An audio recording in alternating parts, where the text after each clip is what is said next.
ಕಿಲಾಡಿ ಖುಷ್ಬು ವಿಶೇಷ ಕಾರ್ಯಕ್ರಮಕ್ಕೆ ಸ್ವಾಗತ. ನಾನು ಮಾಲ್ತೇಶ್. ಕಪ್ಪು ಕಪ್ಪು ಕೋಟು, ಕಲರ್ಫುಲ್ ಫೇಸು, ಕೊಲ್ಲೋ ಲುಕ್ಕು, ಸುಂದರ ಮುಖಾರವಿಂದದೊಳಗೆ ಇದ್ದಿದ್ದೊಬ್ಳು ಖತರ್ನಾಕ್ ವಂಚಕಿ.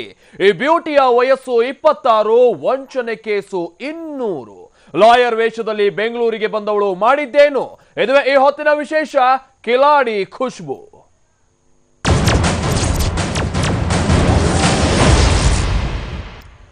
ಇವತ್ತು ನಾವು ನಿಮಗೆ ಒಂದು ಇಂಟ್ರೆಸ್ಟಿಂಗ್ ಕ್ಯಾರೆಕ್ಟರ್ ಒಂದನ್ನ ತೋರಿಸ್ತೀವಿ. ಅದೊಬ್ಳು ಸುಂದರಿ.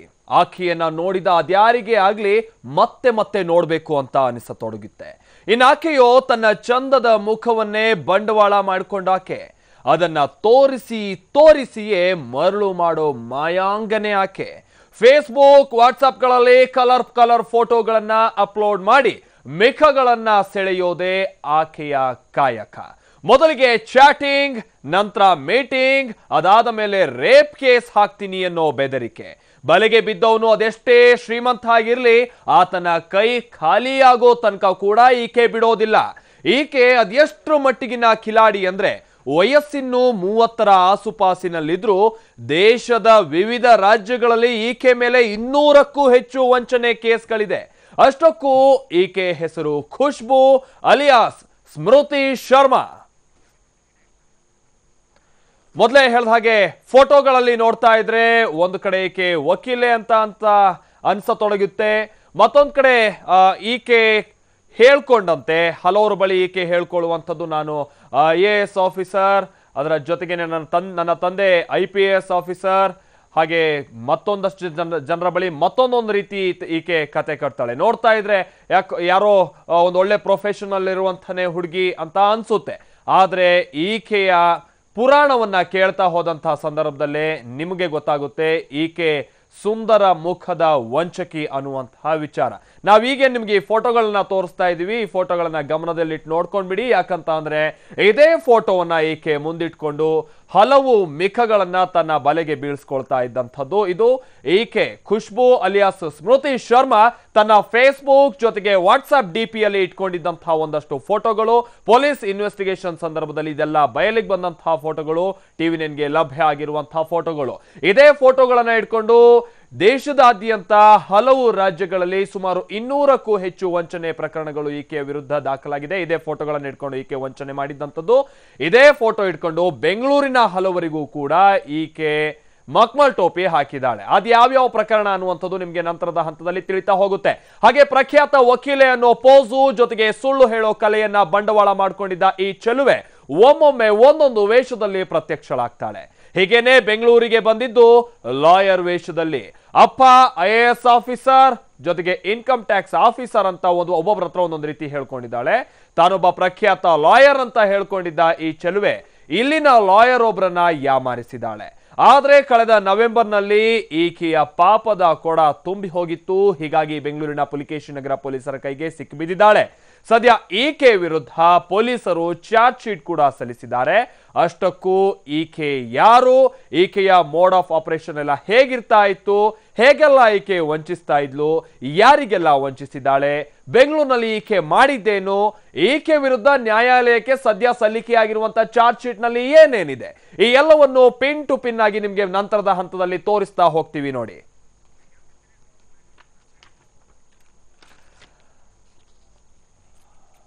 ಹಾಗೆ ಖುಷ್ಬು ಅಲಿಯಾಸ್ ಸ್ಮೃತಿ ಶರ್ಮಾ ಈಕೆ ಹೇಗೆ ವಂಚಿಸ್ತಾ ಇದ್ಲು ಅನ್ನುವಂಥದ್ದನ್ನ ನೋಡೋದಕ್ಕಿಂತ ಮುನ್ನ ಈಕೆಯ ಬ್ಯಾಕ್ ಗ್ರೌಂಡ್ ಏನು ಅನ್ನುವಂಥದ್ದನ್ನ ನೋಡ್ತಾ ಹೋದ್ರೆ ನಮ್ಗೆ ಇಲ್ಲಿ ಲಭ್ಯ ಆಗುವಂತಹ ಇಂಟ್ರೆಸ್ಟಿಂಗ್ ವಿಚಾರಗಳು ಅಂತ ಅಂದ್ರೆ, ಖುಷ್ಬು ರಾಜಸ್ಥಾನದ ಜೈಪುರ ಬಳಿಯ ಒಂದು ಸಣ್ಣ ಹಳ್ಳಿಯ ನಿವಾಸಿ. ಮೊದಲೇ ಹೇಳಿದಾಗೆ ಈಕೆ ಅಂತಾರಾಜ್ಯ ವಂಚಕಿ, ಕರ್ನಾಟಕದವಳೇನಲ್ಲ. ಈಕೆ ರಾಜಸ್ಥಾನ ಮೂಲದವಳು, ರಾಜಸ್ಥಾನದ ಜೈಪುರದ ಒಂದು ಚಿಕ್ಕ ಹಳ್ಳಿಯವಳು. ಹಾಗೆ ಈಕೆಯ ಎಜುಕೇಶನ್ ಏನು ಅನ್ನುವಂಥದ್ದನ್ನ ನೋಡ್ತಾ ಹೋಗೋದಾದ್ರೆ, ಈಕೆ ಓದಿರುವಂಥದ್ದು 8ನೇ ಕ್ಲಾಸ್ ವರೆಗೂ, ಅದು ಕೂಡ ಇನ್ಕಂಪ್ಲೀಟ್, ಅದು ಕೂಡ ಕಂಪ್ಲೀಟ್ ಆಗಿರ್ಲಿಲ್ಲ. ಇನ್ನು ಚಿಕ್ಕ ವಯಸ್ಸಿನಲ್ಲೇ ತಂದೆ ಹಾಗೆ ತಾಯಿಯನ್ನ ಕಳೆದುಕೊಂಡಂತಹ ಹುಡುಗಿ ಈಕೆ. ಖುಷ್ಬು ತನ್ನ ಚಿಕ್ಕ ವಯಸ್ಸಲ್ಲೇ ತಂದೆ ಹಾಗೆ ತಾಯಿಯನ್ನ ಕಳೆದುಕೊಂಡಿದ್ಲು.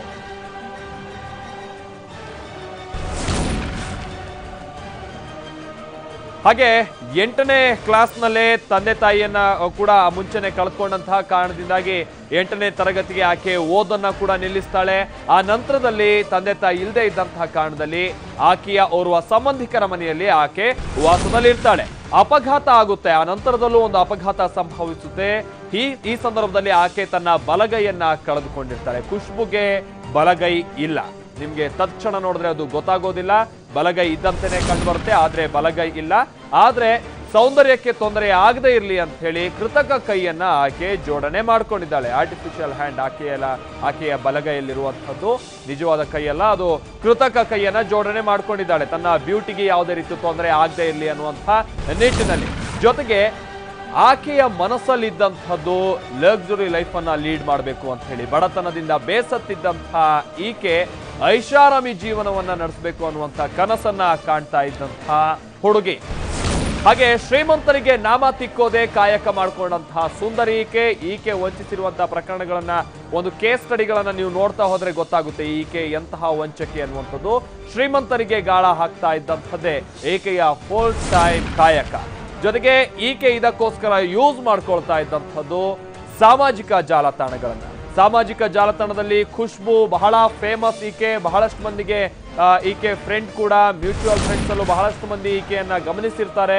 ಹಾಗೆ ಫೇಸ್ಬುಕ್ ಜೊತೆಗೆ ವಾಟ್ಸಾಪ್ಗಳಲ್ಲೇ ಈಕೆ ಮೇಕಗಳನ್ನ ಬೇಟೆಯಾಡ್ತಾ ಇದ್ದಂಥದ್ದು. ದೊಡ್ಡ ದೊಡ್ಡ ಶ್ರೀಮಂತರನ್ನ ಈಕೆ ಕಾಳು ಹಾಕ್ತಾ ಇದ್ದಂಥದ್ದೇ ಫೇಸ್ಬುಕ್ ಜೊತೆಗೆ ವಾಟ್ಸಾಪ್ ಮುಖಾಂತರವಾಗಿ. ಹಾಗೆ ಯಾವ ರೀತಿಯಾಗಿ ಈಕೆ ಬೇರೆಯವರನ್ನ ಅಟ್ರಾಕ್ಟ್ ಮಾಡ್ತಾ ಇದ್ಲು ಅಂತ ಅಂದ್ರೆ, ಅಥವಾ ಶ್ರೀಮಂತರನ್ನ ಅಟ್ರಾಕ್ಟ್ ಮಾಡ್ತಾ ಇದ್ಲು ಅಂತ ಅಂದ್ರೆ, ತನ್ನ ಮಾದಕ ಫೋಟೋಗಳನ್ನ ಅಪ್ಲೋಡ್ ಮಾಡ್ತಾ ಇದ್ಲು ಈ ಸುಂದರಿ. ತನ್ನ ವಾಟ್ಸಪ್ DP-ಯಲ್ಲಿ ಜೊತೆಗೆ ಫೇಸ್ಬುಕ್ ನಲ್ಲಿ ಹಲವು ಫೋಟೋಗಳನ್ನ ಅಪ್ಲೋಡ್ ಮಾಡ್ತಾ ಇರ್ತಿದ್ಲು. ಈಗ ತಾನೇ ನಾವು ನಿಮ್ಗೆ ತೋರಿಸಿದ್ವಿ ಕೂಡ ಫೋಟೋಗಳು ಯಾವ ರೀತಿ ಇದ್ವು ಅನ್ನುವಂಥದ್ದನ್ನ. ಅಲ್ಲಿ ತನ್ನ ಮಾದಕ ಫೋಟೋಗಳನ್ನ ಅಪ್ಲೋಡ್ ಮಾಡ್ತಾ ಇದ್ಲು. ಈ ಮುಖಾಂತರವಾಗಿ ಬೇರೆಯವರನ್ನ, ಅದರಲ್ಲೂ ಶ್ರೀಮಂತರನ್ನ ಅಟ್ರಾಕ್ಟ್ ಮಾಡ್ತಾ ಇದ್ಲು. ಅಟ್ರಾಕ್ಟ್ ಆದ ನಂತರದಲ್ಲಿ ನಿಧಾನವಾಗಿ ಚಾಟಿಂಗ್ ಅನ್ನ ಮಾಡೋದಕ್ಕೆ ಆರಂಭ ಮಾಡ್ತಾ ಇದ್ಲು. ಆ ನಂತರದಲ್ಲಿ ಮೀಟಿಂಗ್, ಆಮೇಲೆ ಈಕೆ ತನ್ನ ಅಸಲಿ ಮುಖವನ್ನ ತೋರಿಸ್ತಾ ಇದ್ಲು. ಅದು ಚೀಟಿಂಗ್ ಮುಖಾಂತರವಾಗಿ. ಮೊದಲಿಗೆ ಚಾಟಿಂಗ್, ನಂತರ ಮೀಟಿಂಗ್, ಆಮೇಲೆ ಚೀಟಿಂಗ್ ಈಕೆಯ ಫುಲ್ ಟೈಮ್ ಕಾಯಕ. ಹಾಗೆ ಯಾವ ರೀತಿಯಾಗಿ ಈಕೆ ಬೆದರಿಸ್ತಾ ಇದ್ಲು ಅನ್ನುವಂಥದ್ದನ್ನ ನೋಡೋದಾದ್ರೆ, ಬಹಳಷ್ಟು ಪ್ರಕರಣಗಳಲ್ಲಿ ಈಕೆ ವಿರುದ್ಧ ದಾಖಲಾಗಿರುವಂತಹ ಬಹಳಷ್ಟು ಪ್ರಕರಣಗಳಲ್ಲಿ ಈಕೆ ಎಂಡ್ ಆಫ್ ದ ಡೇ ಶ್ರೀಮಂತರನ್ನ ಈಕೆ ಬ್ಲಾಕ್ ಮೇಲ್ ಮಾಡ್ತಾ ಇದ್ದಂಥದ್ದು. ನಿನ್ನ ಮೇಲೆ ರೇಪ್ ಕೇಸ್ ಹಾಕ್ತೀನಿ ಅನ್ನುವಂಥ ಬೆದರಿಕೆಯನ್ನ ಹಾಕಿ ಹಣವನ್ನ ವಸೂಲಿ ಮಾಡ್ತಾ ಇದ್ಲು. ಆ ಸಂದರ್ಭದಲ್ಲಿ ಮಾನಕ್ಕೆ ಅಂಜಿದಂತಹ ಉದ್ಯಮಿಗಳು ದೂರು ನೀಡದೇ ಇರ್ತಾ ಇದ್ರು. ಆ ಮುಖಾಂತರವಾಗಿ ಬಹಳಷ್ಟು ಹಣವನ್ನ ಕೂಡ ಕೊಡ್ತಾ ಇದ್ರು. ಅದರಲ್ಲೂ ಕೂಡ ಅವರ ಬಳಿ ಇರುವಂತಹ ಹಣ ಖಾಲಿ ಮಾಡೋ ತನಕನೂ ಈಕೆ ಬಿಡ್ತಾ ಇರಲಿಲ್ಲ ಅನ್ನುವಂಥದ್ದು ಕೂಡ ಈಕೆ ವಿರುದ್ಧ ಇರುವಂತಹ ಆರೋಪ. ಮಾನಕ್ಕೆ ಅಂಜಿ ಈಕೆಯ ವಿರುದ್ಧ ದೂರನ್ನ ನೀಡ್ತಾ ಇರಲಿಲ್ಲ. ಆದ್ರೂ ಕೂಡ ಬಹಳಷ್ಟು ಮಂದಿ ಈಕೆ ವಿರುದ್ಧ ಧೈರ್ಯ ಮಾಡಿ ದೂರನ್ನ ನೀಡಿದ್ದಾರೆ. ಈಕೆಯ ಕಾಟವನ್ನ ತಡ್ಕೊಳ್ಳೋಕ್ಕಾಗದೆ ಬಹಳಷ್ಟು ಮಂದಿ ಕೊನೆಗೆ ವಿಧಿ ಇಲ್ಲದೆ ಈಕೆಯ ವಿರುದ್ಧ ದೂರನ್ನ ಕೊಟ್ಟಿರುವಂತವ್ರು ಕೂಡ ಬಹಳಷ್ಟು ಮಂದಿ ಇದ್ದಾರೆ. ಅದು ಎಷ್ಟು ಮಂದಿ ಅಂತ ಅಂದ್ರೆ, ಬೇರೆ ಬೇರೆ ರಾಜ್ಯದ ವಿವಿಧ ಪೊಲೀಸ್ ಠಾಣೆಯಲ್ಲಿ ಸುಮಾರು 200ಕ್ಕೂ ಹೆಚ್ಚು ಕೇಸ್ಗಳು ಈ ಸ್ಮೃತಿ ಶರ್ಮಾ ವಿರುದ್ಧ ದಾಖಲಾಗಿದೆ. ಉದ್ಯಮಿಗಳು ಜೊತೆಗೆ ಲಾಯರ್ಗಳು ಸೇರಿದಂತೆ ಸುಮಾರು 200ಕ್ಕೂ ಹೆಚ್ಚು ಜನರಿಗೆ ಈಕೆ ವಂಚನೆ ಮಾಡಿದ್ದಾಳೆ ಅನ್ನುವಂಥ ವಿಚಾರಕ್ಕೆ ಸಂಬಂಧಪಟ್ಟಂತೆ ಈಗ ಎಲ್ಲ ಮಾಹಿತಿಗಳು ಕೂಡ ಬಯಲಾಗಿದೆ. ಇನ್ನು ಈಕೆ ವಿರುದ್ಧ ದಾಖಲಾಗದೇ ಇರುವಂತಹ ದೂರುಗಳು ಕೂಡ ಬಹಳಷ್ಟಿದೆ. ದಾಖಲಾಗಿರುವಂತಹ ದೂರೇ 200ಕ್ಕೂ ಹೆಚ್ಚು. ಹಾಗೆ 30 ವರ್ಷಕ್ಕೂ ಮುನ್ನವೇ, ಮೊದಲೇ ಹೇಳಿದಾಗೆ ಈಕೆಯ ವಯಸ್ಸು ಸರಿಸುಮಾರು 27 ವರ್ಷ. 30 ವರ್ಷಕ್ಕೂ ಮುನ್ನವೇ ಸುಮಾರು 20ಕ್ಕೂ ಹೆಚ್ಚು ಜೈಲುಗಳಲ್ಲಿ ಈಕೆ ಜೈಲು ವಾಸ ಅನುಭವಿಸಿದ್ದಾಳೆ ಅಂತಂದ್ರೆ ಇವಳು ಇನ್ನೆಂತ ಖತರ್ನಾಕ್ ಇರ್ಬೋದು ಅನ್ನುವಂಥದ್ದು ನಿಮ್ಗೆ ಗೊತ್ತಾಗುತ್ತೆ. ಎಲ್ಲೆಲ್ಲಿ ಈಕೆ ಅರೆಸ್ಟ್ ಆಗಿದ್ಲು ಅನ್ನುವಂಥದ್ದನ್ನ ನೋಡ್ತಾ ಹೋಗೋದಾದ್ರೆ, ಜೈಪುರ, ಪೂನಾ, ಮುಂಬೈ, ಬೆಂಗಳೂರು ಸೇರಿದಂತೆ ಅನೇಕ ಕಡೆ ಪೊಲೀಸರಿಂದ ಈಕೆ ಅರೆಸ್ಟ್ ಆಗಿರುವಂತಹ ವಂಚಕಿ. 2015ರ ಮೇ 27ರಂದು ಜೈಪುರದಲ್ಲಿ ಅರೆಸ್ಟ್ ಆಗಿರ್ತಾಳೆ ಈ ಸುಂದರಿ ಖುಷ್ಬು. 2015ರ ಮೇ 27ರಂದು ಸರಿಸುಮಾರು ಒಂದು 2 ವರ್ಷದ ಹಿಂದೆನೆ ಈಕೆ ಜೈಪುರದಲ್ಲಿ ಅರೆಸ್ಟ್ ಆಗಿರ್ತಾಳೆ. ಹಾಗೆ ಆ ಸಂದರ್ಭದಲ್ಲಿ ರಾಜಸ್ಥಾನ್ನಲ್ಲಿ ಈಕೆಯಿಂದ ಸುಮಾರು 150ಕ್ಕೂ ಹೆಚ್ಚು ಮಂದಿಗೆ ವಂಚನೆ ಆಗಿದೆ ಅನ್ನುವಂಥ ಮಾಹಿತಿ ಹೊರಬೀಳುತ್ತೆ ಈಕೆ ಅರೆಸ್ಟ್ ಆದಂತಹ ಸಂದರ್ಭದಲ್ಲಿ. ಈಕೆ ನಾರ್ಮಲ್ ಆಗಿ ಯಾವ ರೀತಿಯಾಗಿ ವಂಚಿಸ್ತಾ ಇದ್ಲು ಅಂದ್ರೆ, ತನ್ನ ತಂದೆ IPS ಅಧಿಕಾರಿ ಅಂತ ಹೇಳಿಕೊಂಡು ವಂಚಿಸ್ತಾ ಇದ್ಲು. ಈ ಮುಖಾಂತರವಾಗಿ ನಾನು ಒಂದು ಉತ್ತಮವಾದಂಥ ಬ್ಯಾಕ್ಗ್ರೌಂಡ್ ಇರುವಂಥ ಫ್ಯಾಮಿಲಿಯಿಂದ ಬಂದಂಥ ಹುಡುಗಿ ಅನ್ನುವಂಥದ್ದನ್ನ ಹೇಳ್ಕೊಳ್ತಾ ನಂತರದಲ್ಲಿ ನಿಧಾನವಾಗಿ ವಂಚಿಸೋಕೆ ಆರಂಭಿಸ್ತಾ ಇದ್ಲು.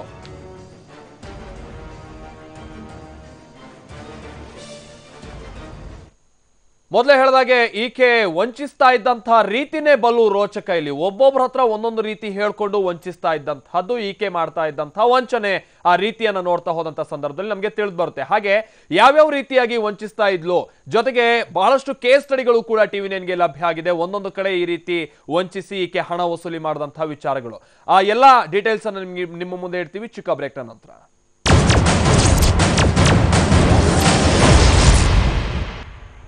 ಖಿಲಾಡಿ ಖುಷ್ಬು ವಿಶೇಷ ಕಾರ್ಯಕ್ರಮಕ್ಕೆ ಮತ್ತೆ ಸ್ವಾಗತ. ಖುಷ್ಬು ಅಲಿಯಾಸ್ ಸ್ಮೃತಿ ಶರ್ಮಾ, ಈಕೆ ವಂಚಿಸ್ತಾ ಇದ್ದಂತ ರೀತಿನೇ ಬಲು ರೋಚಕ ಅನ್ನುವಂಥದ್ದನ್ನ ನಾವು ನಿಮಗೆ ಹೇಳ್ತಾ ಇದ್ವಿ. ಒಂದಷ್ಟು ಕೇಸ್ ಸ್ಟಡಿಗಳು TV9 ಬಳಿ ಇದೆ. ಈಕೆ ಯಾವ್ಯಾವ ರೀತಿಯಾಗಿ ವಂಚಿಸಿ ಸಿಕ್ಕಾಕೊಂಡ್ಲು ಅನ್ನುವಂತಹ ವಿಚಾರವಾಗಿ ಆ ಪ್ರಕರಣಗಳನ್ನ ಈಗ ನಾವು ನೋಡ್ತಾ ಹೋಗೋದಾದ್ರೆ, ಮೊದಲಿಗೆ ಒಂದು ಪ್ರಕರಣ ನಂಬರ್ 1 ನಾವಿಲ್ಲಿ ನೋಡ್ತಾ ಹೋದ್ರೆ, ದಿನದ 10 ಗಂಟೆಗೂ ಅಧಿಕ ಕಾಲ ಫೇಸ್ಬುಕ್ ನಲ್ಲಿ ಖುಷ್ಬು ಇರ್ತಾ ಇದ್ಲು. ಅಂದ್ರೆ ಬಹಳಷ್ಟು ಮಂದಿ ನಾವು ನೋಡ್ತಾ ಇರ್ತೀವಿ, ಫೇಸ್ಬುಕ್ ನಲ್ಲಿ ಒಂದ್ ರೀತಿ ಅಡಿಕ್ಟ್ ಆಗಿರ್ತಾರೆ. ಆದ್ರೆ ಈಕೆ ವಂಚನೆ ಮಾಡಬೇಕು ಅಂತಾನೆ ಬಹಳಷ್ಟು ಹೊತ್ತು ಫೇಸ್ಬುಕ್ ನಲ್ಲಿ ಇರ್ತಾ ಇದ್ದಂಥವಳು ಇವಳು. ಅದರಿಂದಲೇ ಈಸಿಯಾಗಿ ಹಣ ಮಾಡುವಂತ ಕಲೆಯನ್ನ ಕರಗತ ಮಾಡ್ಕೊಂಡಂತಹ ಮಹಾನ್ ವಂಚಕಿ ಈಕೆ. ಬಲೆಗೆ ಬಿದ್ದಂತಹ ಮಿಖಕ್ಕೆ ಮೊದಲು ಈಕೆ ಹೇಳ್ತಾ ಇದ್ದಂಥದ್ದು ರೂಮ್ ಮಾಡುವಂತೆ ಹೇಳ್ತಾ ಇದ್ಲು. ಮೊದಲೇ ಹೇಳಿದಾಗೆ ಮೀಟಿಂಗ್, ಅದಾದ್ಮೇಲೆ 1-2 ಬಾರಿ ಭೇಟಿನೂ ಕೂಡ ಆಗ್ತಾ ಇತ್ತು. ಚಾಟಿಂಗ್ ಆದ ನಂತರದಲ್ಲಿ ಮೀಟಿಂಗ್, ಆ ನಂತರದಲ್ಲಿ ಒಂದು ರೂಮ್ ಮಾಡುವಂತೆನೂ ಕೂಡ ಈಕೆ ಹೇಳ್ತಾ ಇದ್ಲು. ರೂಮ್ ನಲ್ಲಿ ಜೊತೆಗೆ ಇರುವಂತಹ ಫೋಟೋಗಳನ್ನ ತೆಗೆದುಕೊಂಡು ಆ ನಂತರದಲ್ಲಿ ಈಕೆ ಬ್ಲ್ಯಾಕ್ ಮೇಲ್ ಮಾಡ್ತಾ ಇರ್ತಿದ್ಲು. ಜೈಪುರದ ಉದ್ಯಮಿಯ ಕಾರನ್ನ ಕದ್ದು ಈಕೆ ಪರಾರಿಯಾಗೋಕೆ ಯತ್ನಿಸಿರ್ತಾಳೆ. ಇದು ಪ್ರಕರಣ ನಂಬರ್ 1. ಜೈಪುರದ ಓರ್ವ ಉದ್ಯಮಿ, ಹೇಳಿ ಕೇಳಿ ರಾಜಸ್ಥಾನದಲ್ಲಿ ಮೊದಲೇ ಹೇಳಿದಾಗೆ 150ಕ್ಕೂ ಹೆಚ್ಚು ಜನರಿಗೆ ಈಕೆ ಮೋಸ ಮಾಡಿದಂತ ಪ್ರಕರಣ ಇದೆ ಈಕೆ ವಿರುದ್ಧ. ಇದೇ ರೀತಿಯಾಗಿ ಜೈಪುರದ ಓರ್ವ ಉದ್ಯಮಿಗೆ ಆಕೆಯ ಕಾರನ್ನ ಕದ್ದು ಈಕೆ ಎಸ್ಕೇಪ್ ಆಗ್ತನ್ನ ಕದ್ದು ತಕ್ಷಣ ಪೊಲೀಸರಿಗೆ ಆ ಶ್ರೀಮಂತ ಉದ್ಯಮಿ ದೂರನ್ನ ಕೊಟ್ಟಿರ್ತಾನೆ. ನನ್ನ ಕಾರನ್ನ ಈ ರೀತಿಯಾಗಿ ಕದ್ದು ಆಕೆ ಎಸ್ಕೇಪ್ ಆಗ್ತಾ ಇದ್ದಾಳೆ ಅಂತ ಹೇಳಿ. ಆಗ ಸಿನಿಮೀಯ ರೀತಿಯಲ್ಲಿ ಸುಮಾರು 5 ಕಿಲೋಮೀಟರ್ ಬೆನ್ನಟ್ಟಿ ಪೊಲೀಸರು ಖುಷ್ಬುಳನ್ನ ಹಿಡಿದಿರ್ತಾರೆ. ಇದು ಜೈಪುರದಲ್ಲಿ ನಡೆದಂತಹ ಪ್ರಕರಣ.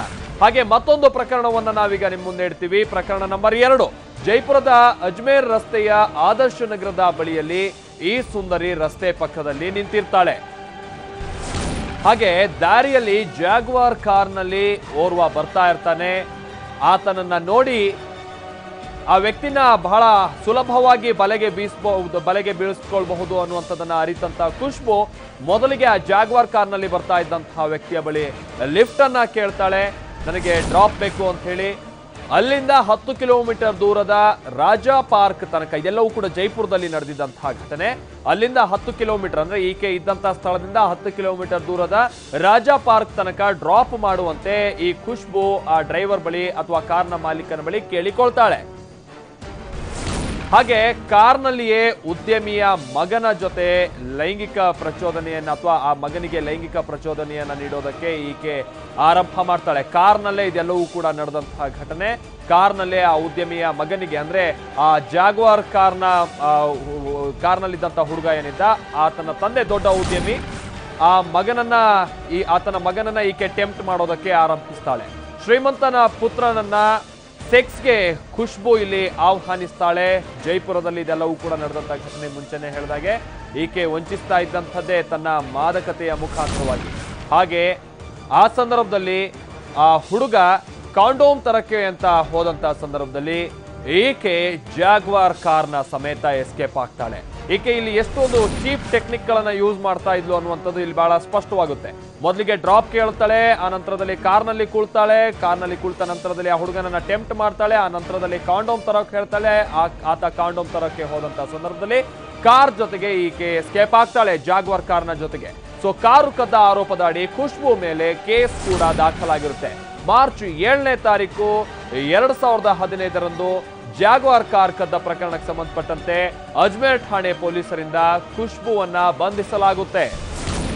ಹಾಗೆ 1.5 ತಿಂಗಳ ನಂತರದಲ್ಲಿ ಈ ಜೈಪುರ ಪೊಲೀಸರಿಂದ ಈ ಸುಂದರಿಯ ಬಂಧನ ಆಗುವಂಥದ್ದು. ಇದು ಹೆಚ್ಚು ಕಡಿಮೆ ಆ ಪ್ರಕರಣ ನಡೆದು 1.5 ತಿಂಗಳ ನಂತರದಲ್ಲಿ ಈಕೆಯ ಬಂಧನ ಆಗುತ್ತೆ. ಅಲ್ಲಿ ಈಕೆ ಮತ್ತೆ ತಲೆಮರೆಸ್ಕೊಂಡು ಆ ಕಾರ್ನ ಜೊತೆ ಎಸ್ಕೇಪ್ ಆಗಿದ್ದಕ್ಕೆ ಸಂಬಂಧಪಟ್ಟಂತ ಪ್ರಕರಣ ಅದಾಗಿತ್ತು. ಈಗ ಮತ್ತೊಂದು ಪ್ರಕರಣವನ್ನ ಹೇಳ್ತೀವಿ. ಇದು ಮತ್ತಷ್ಟು ರೋಚಕತೆಯಲ್ಲಿರುತ್ತೆ. ಈಕೆ ಯಾವ ರೀತಿಯಾಗಿ ವಂಚಿಸಿದ್ಲು ಅಂತ ಹೇಳಿ. ಇಲ್ಲಿ ಈಕೆ IAS ಅಧಿಕಾರಿಯ ಹೆಸರಲ್ಲಿ ವಂಚಿಸ್ತಾ ಇದ್ಲು ಅನ್ನುವಂಥದ್ದು ಮೂರನೇ ಪ್ರಕರಣದಲ್ಲಿ ನಮಗೆ ತಿಳಿದು ಬರುತ್ತೆ. ಯಾವ ರೀತಿಯಾಗಿ ಈಕೆ ವಂಚಿಸ್ತಾ ಇದ್ಲು ಅನ್ನುವಂಥದ್ದನ್ನೇ ನೋಡ್ತಾ ಹೋಗೋದಾದ್ರೆ ನಿಮಗೊಂದು ಅನುಮಾನ ಸಹಜವಾಗಿ ಈ ಸಂದರ್ಭದಲ್ಲಿ ಕಾಡುತ್ತಾರೆ. ಹೇಳಿ ಕೇಳಿ IAS ಅಧಿಕಾರಿ ಅಂತ ಹೇಳ್ತಾರೆ, ಆದ್ರೆ ನೋಡಿದ್ರೆ ಈಕೆ ಓದಿದ್ದು ಮೊದಲಿಗೆ 8ನೇ ಕ್ಲಾಸ್ ಅಂತ ಕೂಡ ಹೇಳಿದ್ರು ಅಂತ ಹೇಳಿ ಪೊಲೀಸ್ ಇನ್ವೆಸ್ಟಿಗೇಷನ್ ಸಂದರ್ಭದಲ್ಲಿ ಲಭ್ಯ ಆಗಿರುವಂತಹ ಮಾಹಿತಿಯಂತೆ ಈಕೆ ಇನ್ನೂ ಕೂಡ 8ನೇ ಕ್ಲಾಸ್ ಅನ್ನು ಕೂಡ ಕಂಪ್ಲೀಟ್ ಮಾಡದೇ ಇದ್ರು ಕೂಡ ಇಂಗ್ಲಿಷ್ ಮತ್ತು ಹಿಂದಿ ಭಾಷೆಯನ್ನ ನಿರರ್ಗಳವಾಗಿ ಈಕೆ ಮಾತಾಡ್ತಾ ಇದ್ಳು. ಬಹಳ ಫ್ಲೂಯೆನ್ಸಿ ಇತ್ತು ಇವಳು ಮಾತಿನಲ್ಲಿ. ಹಾಗೆ ಮಾತಿನಲ್ಲೇ ಬುಟ್ಟಿಗೆ ಹಾಕಿಕೊಳ್ಳುವಂತಹ ಒಂದು ಕಲೆ ಕೂಡ ಈಕೆ ಕರಗತ ಮಾಡ್ಕೊಂಡವಳು. ಮೊದಲೇ ಹೇಳಿದಾಗೆ IAS ಅಧಿಕಾರಿ ಅಂತ ಹೇಳಿ ಜೈಪುರದಲ್ಲಿ ಈಕೆ ಹಲವರಿಗೆ ವಂಚಿಸಿರ್ತಾಳೆ. ನಾನು IAS ಅಧಿಕಾರಿ ಅಂತ ಹೇಳ್ಕೊಂಡು ಹೇಗೆ IAS ಅಧಿಕಾರಿ ಅನ್ನುವಂಥದ್ದನ್ನ ಈಕೆ ಬೇರೆಯವ್ರ ಹತ್ರ ಬಿಂಬಿಸ್ಕೊಳ್ತಾ ಇದ್ಲು ಅನ್ನುವಂಥದ್ದು ಕೂಡ ಬಹಳ ರೋಚಕತೆ ಇದೆ. IAS ಅಧಿಕಾರಿ ಅಂತ ಈಕೆ ನೇರವಾಗಿ ಹೇಳಿದಂತ ಸಂದರ್ಭದಲ್ಲಿ ಯಾರು ಕೂಡ ನಂಬ್ತಾ ಇರಲಿಲ್ಲ, ಕೆಲವರು ಕೂಡ ನಂಬ್ತಾ ಇರ್ತಿರ್ಲಿಲ್ಲ. ಆದ್ರೆ ಟ್ರೂ ಕಾಲರ್ ಅಲ್ಲಿ ಈಕೆ ಸ್ಮೃತಿ IAS ಅಂತ ಮೊಬೈಲ್ ನಂಬರ್ ಅನ್ನ ಸೇವ್ ಮಾಡ್ಕೊಂಡಿರ್ತಾಳೆ. ಅಂದ್ರೆ ಈಗ ಒಂದು ಆಪ್ಷನ್ ಇರುತ್ತೆ, ಒಂದು ಟ್ರೂ ಕಾಲರ್ ಆಪ್ ಮುಖಾಂತರವಾಗಿ ನಮ್ಗೆ ಏನಾದ್ರೂ ಅನ್ನೋನ್ ಕಾಲ್ ಬಂದಂತ ಸಂದರ್ಭದಲ್ಲಿ ನಾವು ಯಾರು ಅವರು ಅನ್ನುವಂಥದ್ದನ್ನ ಪತ್ತೆ ಹಚ್ಚೋದಕ್ಕೆ ಒಂದು ಆಪ್ಷನ್ ಇದೆ. ಆಗ ಇವಳು ತನ್ನ ನಂಬರ್ ಅನ್ನ ಟ್ರೂ ಕಾಲರ್ ನಲ್ಲಿ ಸ್ಮೃತಿ IAS ಅಂತ ಹಾಕೊಂಡಂತಹ ಕಾರಣದಿಂದಾಗಿ ಈಕೆ ತನ್ನ ಅನ್ನೋನ್ ನಂಬರ್ ಇಂದ ಬೇರೆಯವರಿಗೆ ಏನಾದ್ರು ಕಾಲ್ ಮಾಡಿದ್ರೆ ಅವರಲ್ಲಿ ಟ್ರೂ ಕಾಲರ್ ಇದ್ದಂತ ಸಂದರ್ಭದಲ್ಲಿ ಸ್ಮೃತಿ IAS ಅಂತ ಹೇಳಿ ನಂಬರ್ ಡಿಸ್ಪ್ಲೇ ಆಗ್ತಾ ಇತ್ತು. ಹಾಗಾಗಿ ಅವರು ಈಕೆ ನಿಜಕ್ಕೂ ಕೂಡ IAS ಅಧಿಕಾರಿ ಅನ್ನುವಂಥದ್ದು ರೀತಿಯಲ್ಲಿ ನಂಬ್ತಾ ಇದ್ರು. ಈ ಮುಖಾಂತರವಾಗಿ ಬುದ್ಧಿವಂತಿಕೆಯಿಂದ ತನ್ನ ಕಾರ್ಗೆ ಬಿಟ್ಟಿ ಪೆಟ್ರೋಲ್ ಅನ್ನ ಹಾಕಿಸ್ಕೊಳ್ತಾ ಇದ್ಲು. ಇಲ್ಲೂ ಕೂಡ ಈಕೆ ಪೆಟ್ರೋಲ್ ಬಂಕ್ ನ ಮಾಲೀಕರಿಗೆ ಬಹಳಷ್ಟು ದೋಖಾ ಮಾಡಿದ್ಲು ಅನ್ನುವಂಥದ್ದು ತಿಳಿದು ಬಂದಿರುವಂತ ಮಾಹಿತಿ. ಪೆಟ್ರೋಲ್ ಬಂಕ್ಗೆ ತೆರಳಿದಂತ ಸಂದರ್ಭದಲ್ಲಿ ತಾನೇ ಮೊದಲಿಗೆ ಹೇಳ್ತಾ ಇದ್ಲು ಫುಲ್ ಟ್ಯಾಂಕ್ ಪೆಟ್ರೋಲ್ ಹಾಕ್ಬಿಡಿ ಅನ್ನುವಂತ ಮಾತನ್ನ ಹೇಳ್ತಾ ಇದ್ಲು. ಯಾರಿಗೆ? ಪೆಟ್ರೋಲ್ ಬಂಕ್ ನಲ್ಲಿದ್ದಂತ ಸಿಬ್ಬಂದಿಗೆ. ಯಾವಾಗ ಪೆಟ್ರೋಲ್ ಬಂಕ್ ನ ಸಿಬ್ಬಂದಿ ಫುಲ್ ಟ್ಯಾಂಕ್ ಪೆಟ್ರೋಲ್ ಹಾಕಿ ಹಣ ಕೇಳ್ತಾ ಇದ್ರು, ಆಗ ನಂತರದಲ್ಲಿ ಈಕೆ ನಾನು ಓರ್ವ IAS ಅಧಿಕಾರಿ, ನಾನು ಹಣವನ್ನ ಬಿಟ್ಟು ಬಂದಿದ್ದೀನಿ, ನನ್ನ ಸಿಬ್ಬಂದಿ ಬಂದು ನಿಮ್ಗೆ ಹಣವನ್ನ ಕೊಡ್ತಾರೆ ಅಂತ ಆ ಸಂದರ್ಭದಲ್ಲಿ ಆಕೆ ಪೆಟ್ರೋಲ್ ಬಂಕ್ ನ ಸಿಬ್ಬಂದಿ ಬಳಿ ಹೇಳ್ತಾ ಇದ್ಲು. ಆ ಸಂದರ್ಭದಲ್ಲಿ ಆಕೆ ಮಾತನಾಡ್ತಾ ಇದ್ದಂಥದ್ದು ಕೂಡ ಬಹಳ ನಯವಾಗಿ ಮಾತನಾಡ್ತಾ ಇದ್ಲು. ಯಾರಿಗೂ ಕೂಡ ಸ್ವಲ್ಪವೂ ಡೌಟ್ ಬರಬಾರ್ದು. ಹೇಳಿ ಕೇಳಿ ತನ್ನ ಮಾದಕತೆಯಿಂದ ಸೆಳೀತಾ ಇದ್ದಂಥ ಈಕೆ ಒಂದು ಹಂತದಲ್ಲಿ IAS ಅಧಿಕಾರಿನೇ ಅಂತೇಳಿ ಎಲ್ಲರೂ ನಂಬ್ತಾ ಇದ್ರು ಕೂಡ ಈ ಮುಖಾಂತರವಾಗಿ ಬಹಳಷ್ಟು ಪೆಟ್ರೋಲ್ ಬಂಕ್ಗಳಿಗೆ, ಹತ್ತಾರು ಪೆಟ್ರೋಲ್ ಬಂಕ್ಗಳಿಗೆ ಈ ಸುಂದರಿ ವಂಚಿಸಿದ್ಲು ಅನ್ನುವಂಥದ್ದು ಗೊತ್ತಾಗಿದೆ. ಅಂದ್ರೆ ಒಂದು ಸಲ ಫುಲ್ ಟ್ಯಾಂಕ್ ಪೆಟ್ರೋಲ್ ಅನ್ನ ಹಾಕ್ಸ್ಕೊಂಡ್ರೆ ಬಹಳಷ್ಟು ಅಮೌಂಟ್ ಆಗಿರುತ್ತೆ, ಸಾವಿರಾರು ರೂಪಾಯಿ ಅಮೌಂಟ್ ಅನ್ನ ಕೊಡಬೇಕಾಗಿರುತ್ತೆ. ಆದ್ರೆ ಸುಮಾರು 10ಕ್ಕೂ ಹೆಚ್ಚು ಪೆಟ್ರೋಲ್ ಬಂಕ್ಗಳಿಗೆ ಈಕೆ ಇದೇ ರೀತಿಯಾಗಿ ವಂಚಿಸಿದ್ದಾಳೆ. IAS ಆಫೀಸರ್ ನಾನು, ನನ್ನ ಸಿಬ್ಬಂದಿ ಬಂದು ಹಣ ಕೊಡ್ತಾರೆ ಅಂತೇಳಿ ಇದೇ ರೀತಿಯಾಗಿ ಸುಮಾರು 10ಕ್ಕೂ ಹೆಚ್ಚು ಪೆಟ್ರೋಲ್ ಬಂಕ್ ನ ಮಾಲೀಕರು ಪೊಲೀಸ್ ಠಾಣೆಯಲ್ಲಿ ಕಂಪ್ಲೇಂಟ್ ಕೂಡ ಕೊಟ್ಟಿರ್ತಾರೆ. ಆ ಕಂಪ್ಲೇಂಟ್ ಅನ್ನ ಆಧರಿಸಿ ಈಕೆಯನ್ನ ಅರೆಸ್ಟ್ ಮಾಡಲಾಗಿರುತ್ತೆ. ಹಾಗೆ ಮತ್ತೊಂದು ಪ್ರಕರಣವನ್ನ ನಾವಿಲ್ಲಿ ಹೇಳ್ತೀವಿ. 4ನೇ ಪ್ರಕರಣ ಮತ್ತೊಂದು ವಿಚಾರವಾಗಿ ಒಂದು ಪ್ರಕರಣದಲ್ಲಿ ಈಕೆ ಯಾವ ರೀತಿ ವಂಚಿಸಿದ್ಲು ಅನ್ನುವಂಥದ್ದನ್ನ ನೋಡ್ತಾ ಹೋಗೋದಾದ್ರೆ, ತಾನು ಉಳಿದುಕೊಂಡಿದ್ದಂತ ಹೋಟೆಲ್ಗೆ ಊಟಕ್ಕೆ ಹೋಗಿರ್ತಾಳೆ ಖುಷ್ಬು. ತಾನೊಂದು ಹೋಟೆಲ್ ಅಲ್ಲಿ ಉಳ್ಕೊಂಡಿರ್ತಾಳೆ, ಅದರ ಕೆಳಭಾಗದಲ್ಲಿ ರೆಸ್ಟೋರೆಂಟ್ ಕೂಡ ಇರುತ್ತೆ. ಆ ರೆಸ್ಟೋರೆಂಟ್ಗೆ ಹೋಗಿರ್ತಾಳೆ ಇವಳು ಊಟ ಮಾಡೋಣ ಅಂತ ಹೇಳಿ. ಆಗ ರೆಸ್ಟೋರೆಂಟ್ ಮಾಲೀಕನನ್ನೇ ತನ್ನ ಕಣ್ಣಿಂದಲೇ ಪಟಾಯಿಸಿರ್ತಾಳೆ ಈ ಸುಂದರಿ. ಆ ರೆಸ್ಟೋರೆಂಟ್ ನ ಮಾಲೀಕನನ್ನ ಈಕೆ ಹಾಗೆ ಸ್ವಲ್ಪ ನೋಡ್ತಾ ನೋಡ್ತಾ ನೋಡ್ತಾ ನಂತರದಲ್ಲಿ ಮಾತಾಡಿಸಿ ತತ್ಕ್ಷಣದಲ್ಲೇ ಬುಟ್ಟಿಗೆ ಹಾಕೊಂಡಿರ್ತಾಳೆ ಈ ಸುಂದರಿ ವಂಚಕಿ. ಹಾಗೆ ಆಗ ಮತ್ತೆ ಇಲ್ಲಿ ಯೂಸ್ ಮಾಡುವಂಥದ್ದು ಅಂತ ಅಂದ್ರೆ ಆತನನ್ನ ಬ್ಲ್ಯಾಕ್ ಮೇಲ್ ಮಾಡಬೇಕು ಅನ್ನುವಂಥ ರೀತಿಲೋ ಏನೋ ಬೇರೆ ಹೋಟೆಲ್ನಲ್ಲಿ ಒಂದು ರೂಮ್ ಬುಕ್ ಮಾಡಿ ಅಲ್ಲಿಗೆ ಕರೆದೊಯ್ತಾಳೆ ಖುಷ್ಬು. ಹೇಳಿ ಕೇಳಿ ಆ ರೆಸ್ಟೋರೆಂಟ್ನ ಮಾಲೀಕನ ಬಳಿನೇ ಒಂದು ಲಾಡ್ಜ್ ಕೂಡ ಇರುತ್ತೆ ಮೇಲ್ಗಡೆ, ಅಲ್ಲಿಗೆ ಉಳಿದುಕೊಂಡಿರ್ತಾಳೆ. ಆದರೆ ಅಲ್ಲಿ ಬೇಡ, ಬೇರೆ ಕಡೆ ಹೋಗೋಣ ಅಂತ ಹೇಳಿ ಆ ಸಂದರ್ಭದಲ್ಲಿ ಇಬ್ರು ಕೂಡ ಮಾತನಾಡಿಕೊಂಡು ಬೇರೆ ಒಂದು ಲಾಡ್ಜ್ನಲ್ಲಿ ರೂಮ್ ಮಾಡ್ತಾರೆ. ರೂಮ್ ಮಾಡಿಬಿಟ್ಟು ಆ ರೆಸ್ಟೋರೆಂಟ್ ಮಾಲೀಕನ ಜೊತೆ ರಾತ್ರಿಡೀ ಜೊತೆಗಿರ್ತಾಳೆ ಈ ಹುಡುಗಿ. ಹಾಗೆ ಇಬ್ರು ಕೂಡ ಜೊತೆಗಿರುವಂತಹ ಸಂದರ್ಭದಲ್ಲಿ ಈಕೆ ಮೇಲೆ ಸ್ವಲ್ಪನೂ ಕೂಡ ಡೌಟ್ ಬಂದಿರೋದಿಲ್ಲ ಆ ರೆಸ್ಟೋರೆಂಟ್ನ ಮಾಲೀಕನಿಗೆ. ಹಾಗೆ ರಾತ್ರಿಡೀ ಜೊತೆಗಿದ್ದಂತಹ ಮಾಲೀಕ ಬೆಳಗ್ಗೆ ಎದ್ದು ಹೊರಡೋಕೆ ಮುಂದಾಗ್ತಾನೆ, ತಾನು ಹೇಳಿ ಕೇಳಿ ಬೇರೆ ಲಾಡ್ಜ್ನಲ್ಲಿ ಇದ್ದಂತ ಕಾರಣದಿಂದಾಗಿ. ಆಗ ಪಾರ್ಕಿಂಗ್ ಲಾಟ್ ನಲ್ಲಿದ್ದಂತ ಕಾರನ್ನ ನಾನ್ ತೆಗೆದುಕೊಂಡು ಬರ್ತೀನಿ ಅಂತೇಳಿ ಖುಷ್ಬು ಆ ಹುಡುಗನಿಂದ ಅಥವಾ ಆ ಮಾಲೀಕನಿಂದ ಕೀಯನ್ನ ತೆಗೆದುಕೊಳ್ತಾಳೆ. ಕೀ ಪಡ್ಕೊಂಡು ಹೋಗಿ ಬಹಳಷ್ಟು ಹೊತ್ತಾದ್ರೂ ಕೂಡ ಆಕೆ ವಾಪಸ್ ಬಂದಿರೋದಿಲ್ಲ. ಹೇಳಿ ಕೇಳಿ ಇಬ್ಬರ ನಡುವೆ ಬಹಳಷ್ಟು ಮಾತುಕತೆ ಕೂಡ ಆಗಿದ್ದಂತ ಕಾರಣದಿಂದಾಗಿ ಇಬ್ರು ಕೂಡ ಒಂದಷ್ಟು ಸಮಯ ಒಟ್ಟಿಗೆ ಕಳೆದಂತ ಕಾರಣದಿಂದಾಗಿ ಆ ಸಲುಗೆ ಇರುತ್ತೆ. ಸಲುಗೆನಲ್ಲೇ ಆತ ಕೂಡ ಕೀ ಕೊಟ್ಟಿರ್ತಾನೆ ಈಕೆ ಕೇಳಿದ್ಲು ಅಂತ ಹೇಳಿ. ಕೀ ತೆಗೆದುಕೊಂಡು ಹೋದಂತಹ ಆಕೆ ಬಂದಿರೋದಿಲ್ಲ. ಖುಷ್ಬು ಬಹಳಷ್ಟು ಸಂದರ್ಭದಲ್ಲಿ ಪಾರ್ಕಿಂಗ್ ಲಾಟ್ಗೆ ಹೋದಂತ ಸಂದರ್ಭದಲ್ಲಿ ಆಗ ಆ ವ್ಯಕ್ತಿಗೆ ಗೊತ್ತಾಗುತ್ತೆ ಅಲ್ಲಿ ಕಾರು ಇರೋದಿಲ್ಲ, ಖುಷ್ಬುನೂ ಇರೋದಿಲ್ಲ. ಅವನಿಗೆ ಬಹಳಷ್ಟು ಗೊಂದಲ ಆಗುತ್ತೆ.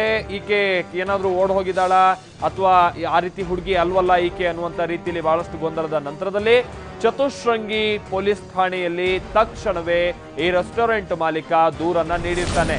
2016 ಫೆಬ್ರವರಿ 18ರಂದು ಈ ವಂಚಕಿ ಸುಂದರಿ ಅರೆಸ್ಟ್ ಆಗಿರ್ತಾಳೆ. ರೆಸ್ಟೋರೆಂಟ್ ಮಾಲೀಕನ ವಂಚಿಸಿದಂತಹ ಪ್ರಕರಣಕ್ಕೆ ಸಂಬಂಧಪಟ್ಟಂತೆ ಆತನ ಕಾರನ್ನ ಈಕೆ ತೆಗೆದುಕೊಂಡು ಎಸ್ಕೇಪ್ ಆಗಿರ್ತಾಳೆ. 1 ತಿಂಗಳ ನಂತರದಲ್ಲಿ ಖುಷ್ಬುಳನ್ನ ಬಂಧಿಸಿ ಅಲ್ಲಿನ ಪೊಲೀಸರು ಜೈಲಿಗೆ ಅಟ್ಟಿರ್ತಾರೆ. ಇದು ಪ್ರಕರಣ ನಂಬರ್ 4.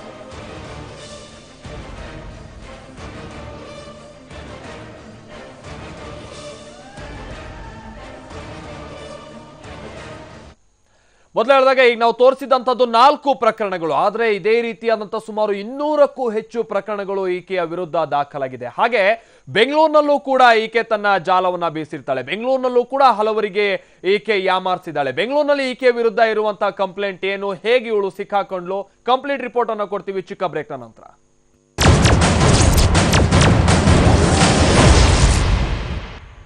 ಕಿಲಾಡಿ ಖುಷ್ಬು ವಿಶೇಷ ಕಾರ್ಯಕ್ರಮಕ್ಕೆ ಮತ್ತೆ ಸ್ವಾಗತ. ಈ ಖುಷ್ಬು ಅಲಿಯಾಸ್ ಸ್ಮೃತಿ ಶರ್ಮಾ ದೇಶದ ಬೇರೆ ಬೇರೆ ರಾಜ್ಯಗಳಲ್ಲಿ ವಂಚಿಸಿದಂತಹ ಪ್ರಕರಣಗಳನ್ನ ನೋಡ್ತಾ ಇದ್ವಿ. ರಾಜ್ಯದಲ್ಲೂ ಕೂಡ ಅಂದ್ರೆ ನಮ್ಮ ರಾಜ್ಯದಲ್ಲೂ ಬೆಂಗಳೂರಿನಲ್ಲೂ ಕೂಡ ಈಕೆ ಬಹಳಷ್ಟು ಮಂದಿಗೆ ವಂಚಿಸಿದ್ದಾಳೆ. ಅದರಲ್ಲೊಂದು ಪ್ರಕರಣವನ್ನ ನಿಮ್ಮ ಮುಂದೆ ಇಡ್ತೀವಿ. ಹಾಗಾದ್ರೆ ಬೆಂಗಳೂರಿನಲ್ಲಿ ಈಕೆ ಹೇಗೆ ವಂಚಿಸಿದ್ಲು? ಜೈಪುರದಿಂದ ಬೆಂಗಳೂರಿಗೆ ಸುಂದರಿ ಖುಷ್ಬು ಶಿಫ್ಟ್ ಆಗ್ತಾಳೆ. ಹೇಳಿ ಕೇಳಿ ಅಲ್ಲಿ ಬಹಳಷ್ಟು ಪ್ರಕರಣಗಳು ಈಕೆ ವಿರುದ್ಧ ಇದ್ದಂತಹ ಕಾರಣದಿಂದಾಗಿ ಅಲ್ಲಿ ಜೀವನ ದೂಡೋದು ಬಹಳಷ್ಟು ಕಷ್ಟವಾಗಿರುತ್ತೆ. ಆದರೆ ಬೇರೆಯವರಿಗೆ ವಂಚಿಸಬೇಕು ಅನ್ನುವಂತ ಬುದ್ಧಿ ಏನು ಬಿಟ್ಟಿರೋದಿಲ್ಲ. ಈ ಕಾರಣದಿಂದಾಗಿ ಬೆಂಗಳೂರಿಗೆ ಬರ್ತಾಳೆ. ಬೆಂಗಳೂರಿನ ಇಂದಿರಾನಗರದ ಒಂದು ಪಿಜಿಯಲ್ಲಿ ಪೇಯಿಂಗ್ ಗೆಸ್ಟ್ ನಲ್ಲಿ ಈ ಸುಂದರಿ ವಾಸವಾಗಿರ್ತಾಳೆ. ಬೆಂಗಳೂರಿಗೆ ಬಂದಂತ ಸಂದರ್ಭದಲ್ಲಿ ಒಂದು ಪಿಜಿಯಲ್ಲಿ ಇರ್ತಾಳೆ ಇಂದಿರಾನಗರದಲ್ಲಿ.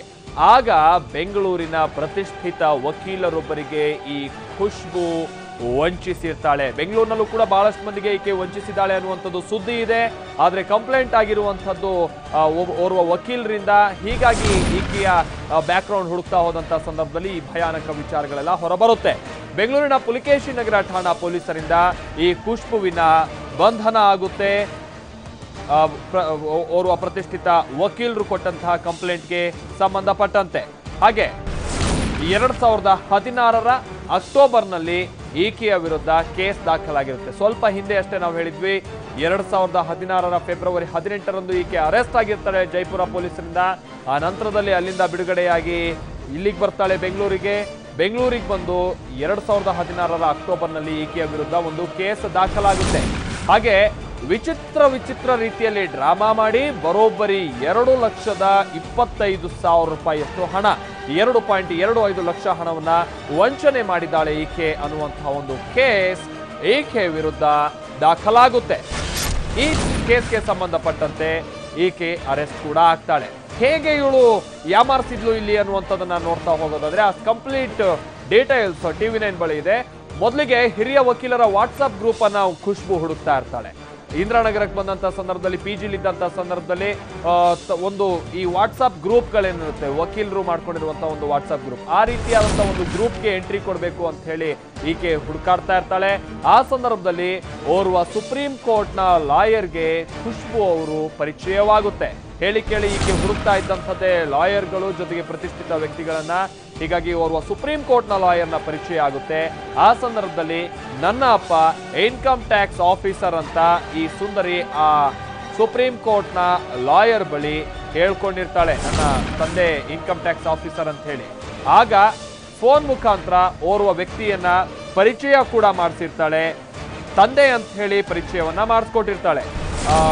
ಒಂದು ಹೆಜ್ಜೆ ಮುಂದೆ ಹೋಗಿರ್ತಾಳೆ ಈಕೆ. ಬರೀ ಬಾಯಿ ಮಾತಲ್ಲಿ ಹೇಳಿದ್ರೆ ಅಷ್ಟು ಸುಲಭವಾಗಿ ಬೀಳೋದಕ್ಕೆ ಸಾಧ್ಯ ಆಗೋದಿಲ್ಲ ಅಂತ ಹೇಳಿ ತನ್ನ ತಂದೆ ಅಂತ ಹೇಳಿ, ಅದೇ ಏನು ನಾವೀಗ ಹೇಳಿದ್ವಿ ಇನ್ಕಮ್ ಟ್ಯಾಕ್ಸ್ ಆಫೀಸರ್ ಅಂತ ಹೇಳಿ ಆಕೆ ಓರ್ವ ವ್ಯಕ್ತಿ ಹತ್ರ ಅಂದ್ರೆ ಈ ಲಾಯರ್ನ ಬಳಿ ಮಾತನಾಡ್ಸಿರ್ತಾಳೆ. UB ಸಿಟಿಯ 17 ಮತ್ತು 18ನೇ ಮಹಡಿಯಲ್ಲಿ ಆಫೀಸ್ ಸ್ಪೇಸ್ ಇದೆ ಅಂತ ಈಕೆ ಅಲ್ಲೂ ಕೂಡ ಸುಳ್ಳು ಹೇಳಿರ್ತಾಳೆ ಆ ಸುಪ್ರೀಂ ಕೋರ್ಟ್ನ ಲಾಯರ್ಗೆ. ಹಾಗಾಗಿ ನೀವು ಇಲ್ಲಿ ಆಫೀಸನ್ನ ಮಾಡೋದು ಬೇಡ, ಅಂದ್ರೆ ನಿಮ್ದೀಗ ಪ್ರೆಸೆಂಟ್ ಪ್ಲೇಸ್ ಏನಿದೆ ಅಲ್ಲಿ ಬೇಡ, ನಮ್ದೇನಿದ್ರು 17 ಮತ್ತು 18ನೇ ಮಹಡಿಯಲ್ಲಿ UB ಸಿಟಿಯಲ್ಲಿ ನಮ್ದೊಂದು ಆಫೀಸ್ ಇದೆ ಅಂತ ಹೇಳೋದಲ್ಲ, ಆ ಆಫೀಸ್ಗೆ ಅಥವಾ ಆಫೀಸ್ ಸ್ಪೇಸ್ಗೆ ನಾವು ಶಿಫ್ಟ್ ಮಾಡೋಣ ನಿಮ್ಮ ಆಫೀಸ್ನ ಅಂತ ಹೇಳಿ ಆಮಿಷ ಒಡ್ಡಿರ್ತಾಳೆ ಖುಷ್ಬು. 2016 ಅಕ್ಟೋಬರ್ 19ರಂದು ಆಫೀಸ್ ಪೂಜೆಗೆ ಲಾಯರ್ ಹೊರಟಂತ ಸಂದರ್ಭ ಅದು. ಲಾಯರ್ನ ಜೊತೆಯಲ್ಲೇ UB ಸಿಟಿಗೆ ಖುಷ್ಬು ಹೊರಟಿರ್ತಾಳೆ. ಆದ್ರೆ ಇಲ್ಲಿ ಏನು UB ಸಿಟಿಗೆ ಹೋದಂತ ಸಂದರ್ಭದಲ್ಲಿ ಏನಾಯ್ತು ಏನು ಅನ್ನುವಂಥದ್ದೆಲ್ಲ ನಿಮ್ಗೆ ತಿಳಿತಾ ಹೋಗುತ್ತೆ. ಆದ್ರೆ ಈಕೆ ಮೊಗಳೇ ಬಿಡ್ತಾ ಇದ್ದಂಥದ್ದು ದೊಡ್ಡ ದೊಡ್ಡ ಕಟ್ಟಡಗಳು ಅಥವಾ ದೊಡ್ಡ ದೊಡ್ಡ ವ್ಯಕ್ತಿಗಳ ವಿಚಾರವಾಗಿನೇ. UB ಸಿಟಿಯಲ್ಲಿ 16, 17ನೇ ಫ್ಲೋರ್ ಅಲ್ಲಿ ಜಾಗ ಇದೆ, ನೀವು ಅಲ್ಲಿಗೆ ಆಫೀಸ್ ಶಿಫ್ಟ್ ಮಾಡಿ ಅಂತೇಳಿ ಅವ್ರನ್ನ ಕರ್ಕೊಂಡು ಹೋಗ್ತಾಳೆ. ಆದ್ರೆ ಕಾರ್ನಲ್ಲಿ ಕೂತಿರ್ತಾರೆ ಆ ಸುಪ್ರೀಂ ಕೋರ್ಟ್ನ ಲಾಯರ್, ಜೊತೆಗೆ ಈ ಡ್ಯೂಪ್ಲಿಕೇಟ್ ಲಾಯರ್. ಫೈಲ್ ಅನ್ನ ತರೋದಾಗಿ ಹೇಳಿ ವಾಪಸ್ ಹೋಗಿರ್ತಾರೆ ಲಾಯರ್. ಆ ಒರಿಜಿನಲ್ ಲಾಯರ್ ಏನಿರ್ತಾರೆ ಅವರು ಮನೆಯಲ್ಲಿ ಒಂದು ಫೈಲ್ ಬಿಟ್ಟು ಬಂದಿರ್ತಾರೆ. ಈಗ ಪೂಜೆಗಂತ ಹೋಗ್ತಾ ಇರ್ತಾರೆ ಇಬ್ರು, ಆಫೀಸ್ ಶಿಫ್ಟ್ ಮಾಡ್ಬಿಡೋಣ, ಒಂದು ಪೂಜೆ ಮಾಡಿಸ್ಬಿಡೋಣ ಮೊದಲಿಗೆ ಅಂತೇಳಿ ಆ ಪೂಜೆಗೆ ಹೊರಡೋ ಸಂದರ್ಭದಲ್ಲಿ ಫೈಲನ್ನ ಬಿಟ್ಟು ಬಂದಿದ್ದೀನಿ, ಆ ಫೈಲನ್ನ ತರ್ತೀನಿ ಅಂತ ಆ ಒರಿಜಿನಲ್ ಲಾಯರ್ ಹೋದಂಥ ಸಂದರ್ಭದಲ್ಲಿ ಆತ ವಾಪಸ್ ಬಂದು ನೋಡಿದ್ರೆ ಕೋರ್ಟ್ ಮತ್ತು 2,25,000 ರೂಪಾಯಿ ಹಣ ನಾಪತ್ತೆ ಆಗಿರುತ್ತೆ. ಅಂದ್ರೆ ಆ ಲಾಯರ್ ತಮ್ಮ ಕಾರ್ನಲ್ಲಿಟ್ಟಿದ್ದಂತ ಹಣ ನಾಪತ್ತೆ ಆಗಿರುತ್ತೆ. ಹಾಗೆ ಆ ನಂತರದಲ್ಲಿ ಆ ಸುಪ್ರೀಂ ಕೋರ್ಟ್ನ ಲಾಯರ್ಗೆ ತಿಳಿದು ಬರುವಂತಹ ವಿಚಾರ ಅಂತಂದ್ರೆ ಹಣ ಜೊತೆಗೆ ನನ್ನ ಲಾಯರ್ ಕೋರ್ಟ್ ಎರಡರ ಜೊತೆಗೂ ಕೂಡ ಖುಷ್ಬು ನಾಪತ್ತೆಯಾಗಿದ್ದಾಳೆ, ಅವೆರಡನ್ನು ಹಿಡ್ಕೊಂಡು ಅನ್ನುವಂಥ ವಿಚಾರ ಲಾಯರ್ಗೆ ಗೊತ್ತಾಗುತ್ತೆ. ಆ ಹೇಳಿಕೆಯಲ್ಲಿ ಲಾಯರ್ ಆದಂತ ಕಾರಣದಿಂದಾಗಿ ಸ್ವಲ್ಪ ಅನುಮಾನದಿಂದ ನೋಡಿದಂತ ಸಂದರ್ಭದಲ್ಲಿ ಅವ್ರಿಗೆ ಒಂದೊಂದೇ ವಿಚಾರ ಗೊತ್ತಾಗ್ತಾ ಹೋಗುತ್ತೋ ಏನೋ, ಈ ಕಾರಣಕ್ಕಾಗಿನೇ ಅವರು ತಡ ಮಾಡೋದಿಲ್ಲ. ತಕ್ಷಣ ಪುಲಕೇಶಿ ನಗರ ಪೊಲೀಸರಿಗೆ ದೂರನ್ನ ಕೊಟ್ಟಿರ್ತಾರೆ ಲಾಯರ್. ಆ ಸಂದರ್ಭದಲ್ಲಿ ಈ ಪ್ರತಿಷ್ಠಿತ ಲಾಯರ್ ಕೊಟ್ಟಂತ ದೂರನ್ನ ಆಧರಿಸಿ ಪೊಲೀಸರು ತನಿಖೆ ಮಾಡಿದಂತ ಸಂದರ್ಭದಲ್ಲಿ, ಈಕೆಗಾಗಿ ತಲಾಶ್ ನಡೆಸಿದಂತ ಸಂದರ್ಭದಲ್ಲಿ ಖುಷ್ಬುನ ಮೊಬೈಲ್ ಟವರ್ ಲೊಕೇಶನ್ ನ ಟ್ರೇಸ್ ಮಾಡ್ತಾರೆ ಪೊಲೀಸರು. ಆ ಮೊಬೈಲ್ ಟವರ್ ಟ್ರೇಸ್ ಮಾಡಿದಂತ ಸಂದರ್ಭದಲ್ಲಿ ಅಥವಾ ಟವರ್ ಲೊಕೇಶನ್ ಟ್ರೇಸ್ ಮಾಡಿದಂತಹ ಸಂದರ್ಭದಲ್ಲಿ ಈಕೆ ಆಂಧ್ರದಲ್ಲಿರುವಂಥದ್ದು ಗೊತ್ತಾಗುತ್ತೆ. ಒಂದು ಬಾರಿ ತಿರುಪತಿಯಲ್ಲಿ ಇರ್ತಾಳೆ, ಜೊತೆಗೆ ಚಿತ್ತೂರಿನಲ್ಲಿ ಇದ್ದಂತಹದ್ದೆಲ್ಲವೂ ಕೂಡ ಲೊಕೇಶನ್ ಈಕೆ ಆಂಧ್ರದಲ್ಲಿ ಇದ್ದಾಳೆ ಅನ್ನುವಂಥ ವಿಚಾರ ಪೊಲೀಸರಿಗೆ ಗೊತ್ತಾಗುತ್ತೆ. ಹಾಗೆ ಈಕೆ ಆಂಧ್ರದಲ್ಲಿದ್ದಂತಹ ಸಂದರ್ಭದಲ್ಲಿ ನನ್ನ ವಿರುದ್ಧ ದೂರು ದಾಖಲಾಗಿದೆ ಅನ್ನುವಂಥ ವಿಚಾರ ಕೂಡ ಗೊತ್ತಾಗುತ್ತೆ. ಯಾವಾಗ ಖುಷ್ಬುಗೆ ನನ್ನ ವಿರುದ್ಧ ದೂರು ದಾಖಲಾಗಿದೆ ಅನ್ನುವಂಥ ವಿಚಾರ ಗೊತ್ತಾಯ್ತೋ ಆ ಸಂದರ್ಭದಲ್ಲಿ ಆಕೆ ರೂಟ್ ಚೇಂಜ್ ಮಾಡಿರ್ತಾಳೆ. ಯಾವ ರೀತಿಯಾಗಿ ಒಂದು ಕಡೆ ತಾನಿದ್ದಂತ ಜಾಗವನ್ನ ಬದಲಿಸ್ತಾ ಇದ್ದಂತ ಈಕೆ ಮತ್ತೊಂದು ಕಡೆ ಇನ್ನೊಂದು ರೀತಿ ನಾಟಕ ಆಡೋದಕ್ಕೆ ಶುರು ಮಾಡ್ತಾಳೆ. ಅದ್ಯಾವ ರೀತಿಯಾಗಿ ಅಂದ್ರೆ ನವೆಂಬರ್ 3ನೇ ತಾರೀಕಿನಂದು ವಂಚನೆಗೆ ಒಳಗಾಗಿದ್ದಂತ ಆ ಸುಪ್ರೀಂ ಕೋರ್ಟ್ನ ಲಾಯರ್ಗೆ ಖುಷ್ಬು ತಾನೇ ಖುದ್ದಾಗಿ ಕರೆ ಮಾಡ್ತಾಳೆ. ಕರೆ ಮಾಡಿದಂತ ಸಂದರ್ಭದಲ್ಲಿ ಆಕೆ ಹೇಳೋದೇನಂದ್ರೆ, ನಿಮ್ಮ ದೂರನ್ನ ನೀವು ವಾಪಸ್ ತೆಗೆದುಕೊಳ್ಳಿ, ನಿಮ್ಮ ವಸ್ತುವನ್ನ ನಾನು ನಿಮಗೆ ವಾಪಸ್ ಕೊಡ್ತೀನಿ ಅನ್ನುವಂಥ ಕೋರಿಕೆಯನ್ನ ಇಟ್ಕೊಳ್ತಾಳೆ. ಹೇಳಿ ಕೇಳಿ ಈಕೆ ಒಬ್ಬೊಬ್ರದ್ದು ಒಂದೊಂದು ವೀಕ್ನೆಸ್ ಪಾಯಿಂಟ್ ಅನ್ನ ಇಟ್ಕೊಂಡಿರ್ತಾಳೆ. ಅವ್ರ ಜೊತೆ ಫೋಟೋ ತೆಗೆದುಕೊಂಡು ಅದನ್ನ ಬ್ಲಾಕ್ ಮೇಲ್ ಮಾಡೋದಾಗ್ಲಿ, ಈ ರೀತಿಯದ್ದೆಲ್ಲ. ಬಹುಶಃ ಈ ಸುಪ್ರೀಂ ಕೋರ್ಟ್ನ ಲಾಯರ್ನ ಜೊತೆಗೆ ಆ ರೀತಿಯಾದಂಥ ವೀಕ್ನೆಸ್ ಯಾವುದು ಈಕೆಯ ಬಳಿ ಇರೋದಿಲ್ಲ. ಈ ಕಾರಣಕ್ಕಾಗಿನೇ ಅವರು ಕೂಡ ಧೈರ್ಯದಿಂದ ಈಕೆ ವಿರುದ್ಧ ಕೇಸ್ ದಾಖಲಿಸ್ತಾರೆ. ಯಾವಾಗ ಅವರು ಬಗ್ಗೋದಿಲ್ಲ ಅನ್ನುವಂಥ ವಿಚಾರ ಗೊತ್ತಾಯ್ತೋ ಆಗ ಈಕೆನೆ ಕರೆ ಮಾಡಿ, ನಾನು ನಿಮಗೆ ನಿಮ್ಮ ಹತ್ರ ಕದ್ದಿರುವಂಥ ವಸ್ತುವನ್ನು ವಾಪಸ್ ಕೊಡ್ತೀನಿ, ಕಂಪ್ಲೇಂಟ್ ಅನ್ನ ವಾಪಸ್ ತೆಗೆದುಕೊಳ್ಳಿ ಅಂತ ಹೇಳ್ತಾಳೆ. ಆಗ ಲಾಯರ್ ಆಯ್ತು, ಕಂಪ್ಲೇಂಟ್ ಅನ್ನ ವಾಪಸ್ ತೆಗೆದುಕೊಳ್ತೀನಿ ಬನ್ನಿ ಅಂತ ಹೇಳ್ತಾರೆ. ಬೆಂಗಳೂರಿಗೆ ಈಕೆ ಬಂದಂತಹ ಸಂದರ್ಭದಲ್ಲಿ ಪುಲಕೇಶಿ ನಗರ ಪೊಲೀಸರು ಈಕೆಯನ್ನ ಅರೆಸ್ಟ್ ಮಾಡ್ತಾರೆ. ಈ ಮುಖಾಂತರವಾಗಿ ಬೆಂಗಳೂರಿನಲ್ಲಿ ಈಕೆ ಏನು ಒಂದು ಚೀಟಿಂಗ್ ಕೇಸ್ನಲ್ಲಿ ಸಿಕ್ಕಾಕೊಳ್ಳುವಂತಹ ಪ್ರಮೇಯತೆ ಈಕೆ ವಿರುದ್ಧ ಒದಗಿ ಬರುತ್ತೆ. ಹಾಗೆ ಪೊಲೀಸರು ಈಕೆ ಇಷ್ಟಕ್ಕೆ ಇದನ್ನ ಸುಮ್ಮನೆ ಬಿಡೋದಿಲ್ಲ. ಹೇಳಿ ಕೇಳಿ ಈಕೆ ಅಂತಾರಾಜ್ಯ ವಂಚಕಿ ಕೂಡ ಆದಂತಹ ಕಾರಣದಿಂದಾಗಿ ಮತ್ತೆ ಈಕೆ ವಂಚನೆ ಆದಂತಹ ಸಂದರ್ಭದಲ್ಲಿ ತಲೆ ಕೆಡಿಸ್ಕೊಳ್ಳೋದು ಬೇಡ ಅಂತ ಹೇಳಿ ಈಕೆ ವಿರುದ್ಧ ಚಾರ್ಜ್ ಶೀಟ್ ಅನ್ನು ಕೂಡ ದಾಖಲಿಸ್ತಾರೆ. ಸ್ಟ್ರಾಂಗ್ ಎವಿಡೆನ್ಸ್ ಅನ್ನು ಕೂಡ ಕಲೆ ಹಾಕ್ತಾರೆ. ಚಾರ್ಜ್ ಶೀಟ್ ನಲ್ಲಿ ಉಲ್ಲೇಖ ಆಗಿರುವಂತಹ ವಿಚಾರಗಳು ಏನೇನು ಅನ್ನುವಂಥದ್ದು ಕೂಡ TV9ಗೆ ಲಭ್ಯ ಆಗಿದೆ. ಆ ಮಾಹಿತಿಯನ್ನು ನೋಡ್ತಾ ಹೋಗೋದಾದ್ರೆ, ನಕಲಿ ವಕೀಲೆ, ನಕಲಿ IAS ಅಧಿಕಾರಿ, ಜೊತೆಗೆ ಅಂತಾರಾಜ್ಯ ವಂಚಕಿ ಖುಷ್ಬು ಶರ್ಮಾ ವಿರುದ್ಧ ಈಗ ಚಾರ್ಜ್ ಶೀಟ್ ಸಲ್ಲಿಕೆಯಾಗಿದೆ. ವಿತ್ ಬಹಳಷ್ಟು ಎವಿಡೆನ್ಸ್ ನ ಜೊತೆಗೇನೆ ಈ ಚಾರ್ಜ್ ಶೀಟ್ ಸಲ್ಲಿಕೆಯಾಗಿದೆ. ಚಾರ್ಜ್ ಶೀಟ್ ನ ಸಂದರ್ಭದಲ್ಲಿ ಪುಲಕೇಶಿ ನಗರ ಪೊಲೀಸರಿಂದ ಈ ನ್ಯಾಯಾಲಯಕ್ಕೆ ಒಂದು ಚಾರ್ಜ್ ಶೀಟ್ ಅನ್ನ ಸಲ್ಲಿಕೆಯಾದಂತಹ ಸಂದರ್ಭದಲ್ಲಿ ಬಹಳಷ್ಟು ವಿಚಾರಗಳನ್ನ, ಸುದೀರ್ಘವಾದಂತಹ ಆರೋಪ ಪಟ್ಟಿ, ಇದು ಸುದೀರ್ಘವಾದಂತಹ ಒಂದು ಚಾರ್ಜ್ ಶೀಟ್ ಅನ್ನ ಸಲ್ಲಿಕೆ ಮಾಡಲಾಗಿದೆ. ಅದರಲ್ಲಿ ಬಹಳಷ್ಟು ವಿಚಾರಗಳನ್ನ ಅವರು ಉಲ್ಲೇಖ ಮಾಡಿದ್ದಾರೆ. ಹಾಗೆ ಬೆಂಗಳೂರಿನಲ್ಲಿ ಹಲವರಿಗೆ ಈಕೆ ಕ್ರಿಮಿನಲ್ ವಕೀಲೆ ಅಂತ ಹೇಳಿ ಸುಳ್ಳಾಗಿ ಬಿಂಬಿಸಿ ಮೋಸ ಮಾಡಿದ್ದಾಳೆ ಅನ್ನುವಂಥದ್ದನ್ನ ಆ ಚಾರ್ಜ್ ಶೀಟ್ ನಲ್ಲಿ ಸ್ವತಃ ಪೊಲೀಸರು ಉಲ್ಲೇಖ ಮಾಡಿದ್ದಾರೆ. ಅಂದ್ರೆ ಈ ಸುಪ್ರೀಂ ಕೋರ್ಟ್ನ ಲಾಯರ್ ಮಾತ್ರ ಅಲ್ಲ, ಬೆಂಗಳೂರಿನಲ್ಲೂ ಕೂಡ ಈಕೆ ಬಹಳಷ್ಟು ಮಂದಿಗೆ ನಾನು ಓರ್ವ ಕ್ರಿಮಿನಲ್ ಲಾಯರ್ ಅಂತ ಹೇಳ್ಕೊಂಡು ಸುಳ್ಳಾಗಿ ಬಿಂಬಿಸಿ ಮೋಸ ಮಾಡಿದ್ದಾಳೆ. ಅದರಲ್ಲಿ ಹೊರಬಂದಿರುವಂತಹ ಪ್ರಕರಣ ಇದೊಂದು, ಆದ್ರೆ ಬಹಳಷ್ಟು ವಂಚನೆ ಆಗಿದೆ ಅಂತ ಹೇಳಿ ಅಲ್ಲಿ ಉಲ್ಲೇಖ ಮಾಡಿದ್ದಾರೆ. ಈ ಮುಖಾಂತರವಾಗಿ ವಕೀಲ ವೃತ್ತಿಯ ಘನತೆ ಜೊತೆಗೆ ಗೌರವದ ದುರ್ಬಳಕೆ ಮಾಡಿದ್ರ ಬಗ್ಗೆ ಕೂಡ ನಮಗೆ ಸಾಕಷ್ಟು ಸಾಕ್ಷ್ಯಾಧಾರ ಸಲ್ಲಿಕೆ ಆಗಿದೆ ಅನ್ನುವಂಥದ್ದನ್ನು ಕೂಡ ಚಾರ್ಜ್ ಶೀಟ್ ನಲ್ಲಿ ಪುಲಕೇಶಿ ನಗರ ಪೊಲೀಸರು ಉಲ್ಲೇಖ ಮಾಡಿದ್ದಾರೆ. ವಕೀಲ ವೃತ್ತಿಯ ಘನತೆ ಜೊತೆಗೆ ಗೌರವದ ದುರ್ಬಳಕೆ ಮಾಡಿದ್ದಾರೆ ಅನ್ನುವಂಥದ್ದನ್ನ ಇಲ್ಲಿ ಉಲ್ಲೇಖ ಮಾಡಿದ್ದಾರೆ. ಹಾಗೆ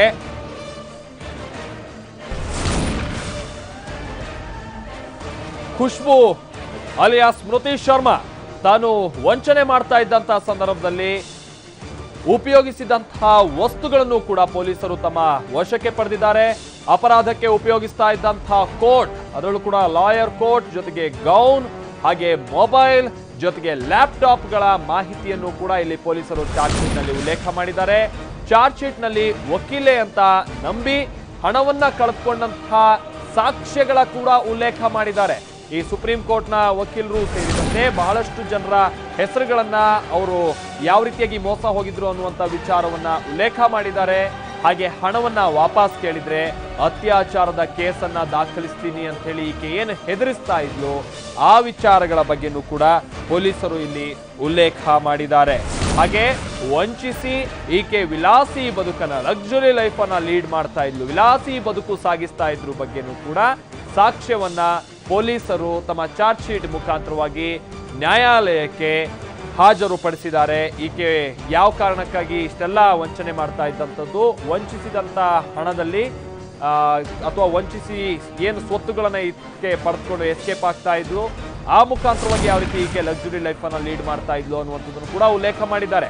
ಹಾಗೆ ವಿವಿಧ ರಾಜ್ಯಗಳಲ್ಲಿ ಸುಮಾರು 250ಕ್ಕೂ ಹೆಚ್ಚು ಕ್ರಿಮಿನಲ್ ಪ್ರಕರಣಗಳು ದಾಖಲಾದ ಬಗ್ಗೆಯೂ ಕೂಡ ಪೊಲೀಸರು ತಾವು ಉಲ್ಲೇಖ ಮಾಡಿದ್ದಾರೆ. ಸಲ್ಲಿಸಿರುವಂತಹ ಚಾರ್ಜ್ ಶೀಟ್ ನಲ್ಲಿ ಸುಮಾರು 250ಕ್ಕೂ ಹೆಚ್ಚು ಪ್ರಕರಣಗಳು ಈಕೆ ವಿರುದ್ಧ ದಾಖಲಾಗಿದೆ ಅನ್ನುವಂಥದ್ದನ್ನ ಸಾಕ್ಷ್ಯ ಸಮೇತ ಇವರು ಹಾಜರುಪಡಿಸಿದ್ದಾರೆ ಅಥವಾ ನಮೂದು ಮಾಡಿದ್ದಾರೆ. ಜೊತೆಗೆ ಸುದ್ದಿವಾಹಿನಿಗಳಲ್ಲಿ ಖುಷ್ಬೂ ಶರ್ಮಾಳ ವಿರುದ್ಧ ಅಥವಾ ಆಕೆಯ ಬಗ್ಗೆ ಬಿತ್ತರಗೊಂಡಂತ ಸುದ್ದಿಗಳ ಬಗ್ಗೆನೂ ಕೂಡ ಸಾಕ್ಷ್ಯವನ್ನ ಉಲ್ಲೇಖ ಮಾಡಿದ್ದಾರೆ. ಖುಷ್ಬೂ ಶರ್ಮಾ ಬಗ್ಗೆ ಇತರ ರಾಜ್ಯದ ಟಿವಿ ಚಾನೆಲ್ನಲ್ಲೂ ಕೂಡ ಸುದ್ದಿಗಳು ಬಿತ್ತರವಾಗಿತ್ತು. ಜೊತೆಗೆ ಈ ಹಿಂದೆನೂ ಕೂಡ TV9 ನಲ್ಲೇ ಈಕೆಯ ವಂಚನೆ ವಿಚಾರವಾಗಿ ಒಂದು ಕಾರ್ಯಕ್ರಮ ಕೂಡ ಪ್ರಸ್ತುತ ಮಾಡಿದ್ವಿ. ಜೊತೆಗೆ ಈಕೆಯ ಮತ್ತಷ್ಟು ಪುರಾಣಗಳು ಈಗ ಮತ್ತೆ ಬೆಳಕಿಗೆ ಬಂದು ಚಾರ್ಜ್ ಶೀಟ್ ದಾಖಲಾಗಿರುವಂತಹ ಸಂದರ್ಭದಲ್ಲಿ ಮತ್ತೆ ಈ ಕಾರ್ಯಕ್ರಮವನ್ನು ಕೂಡ ಈಕೆಯ ವಂಚನೆ ಪುರಾಣವನ್ನ ಬಿಚ್ಚಿ ಹೇಳ್ತಾ ಇರುವಂತದ್ದು. ಈ ರೀತಿಯಾದಂತಹ ಕಾರ್ಯಕ್ರಮಗಳ ಬಗ್ಗೆನೂ ಕೂಡ ಉಲ್ಲೇಖ ಮಾಡಿದ್ದಾರೆ ಪೊಲೀಸರು. ಹಾಗೆ MG ರಸ್ತೆಯ ಪ್ರತಿಷ್ಠಿತ ವಕೀಲರ ಕಚೇರಿಯಲ್ಲಿ ಆಕೆ ವೃತ್ತಿ ಮಾಡ್ತಾ ಇರೋದಾಗಿ ಸುಳ್ಳು ಏನ್ ಹೇಳ್ತಾ ಇದ್ಲು ಅದನ್ನು ಕೂಡ ಉಲ್ಲೇಖ ಮಾಡಿದ್ದಾರೆ. ಹಾಗೆ ಸುಳ್ಳು ಹೇಳಿ ಸಾಮಾಜಿಕ ಜಾಲತಾಣದಲ್ಲಿ ಜನರೊಂದಿಗೆ ಈಕೆ ಸಂಪರ್ಕ ಬೆಳೆಸಿ ವಂಚನೆ ಮಾಡ್ತಾ ಇದ್ಲು ಅನ್ನುವಂಥದ್ದನ್ನು ಕೂಡ ಸಾಕ್ಷ್ಯ ಸಮೇತವಾಗಿ ಪೊಲೀಸರು ಉಲ್ಲೇಖ ಮಾಡಿದ್ದಾರೆ. ಹಾಗೆ UBCTಯಲ್ಲಿ ಕಚೇರಿ ವಿಚಾರವಾಗಿ ಹಲವಾರು ನಕಲಿ ದಾಖಲೆಗಳನ್ನು ಕೂಡ ಈಕೆ ಸೃಷ್ಟಿ ಮಾಡ್ಕೊಂಡಿದ್ಲು. ಅಲ್ಲೇನು ಫ್ಲೋರ್ ಅಲ್ಲಿ 18th ಹಾಗೆ 19th ಫ್ಲೋರ್ ಅಲ್ಲಿ ನನ್ನ ಆಫೀಸ್ ಸ್ಪೇಸ್ ಇದೆ ಅಂತ ಏನು ಈಕೆ ಹೇಳಿದ್ಲು. ಅದಕ್ಕೆ ಸಂಬಂಧಪಟ್ಟಂತೆ ಫಸ್ಟಿಗೆ ನಂಬಿಕೆ ಬರ್ಸೋದಕ್ಕೋಸ್ಕರ ಒಂದಷ್ಟು ನಕಲಿ ದಾಖಲೆಗಳನ್ನು ಕೂಡ ಈಕೆ ಸೃಷ್ಟಿ ಮಾಡ್ಕೊಂಡಿದ್ಲು. ಅದ್ರ ವಿಚಾರವಾಗಿಯೂ ಕೂಡ ಪೊಲೀಸರು ಉಲ್ಲೇಖ ಮಾಡಿದ್ದಾರೆ. ACP ಬಶೀರ್ ಅಹಮದ್ ನೇತೃತ್ವದ ವಿಶೇಷ ತನಿಖಾ ತಂಡದಿಂದ ಸುದೀರ್ಘ ತನಿಖೆಯಾಗಿದೆ. ಸುದೀರ್ಘ ತನಿಖೆಯಾದ ನಂತರದಲ್ಲಿ ಚಾರ್ಜ್ ಶೀಟ್ ಅನ್ನ ದಾಖಲು ಮಾಡಲಾಗಿದೆ. ಚಾರ್ಜ್ ಶೀಟ್ ನಲ್ಲಿ ಈ ಎಲ್ಲಾ ವಿಚಾರಗಳನ್ನ ಉಲ್ಲೇಖ ಮಾಡಲಾಗಿದೆ. ಇವರು ಸಲ್ಲಿಸಿರುವಂತಹ ಚಾರ್ಜ್ ಶೀಟ್ ನಲ್ಲಿ ಸುಮಾರು 35ಕ್ಕೂ ಹೆಚ್ಚಿನ ಸಾಕ್ಷ್ಯಗಳ ವಿವರಣೆಯೊಂದಿಗೆ ಆರೋಪ ಪಟ್ಟಿ ಈ ಚಾರ್ಜ್ ಶೀಟ್ ಅನ್ನ ಸಲ್ಲಿಕೆ ಮಾಡಲಾಗಿದೆ.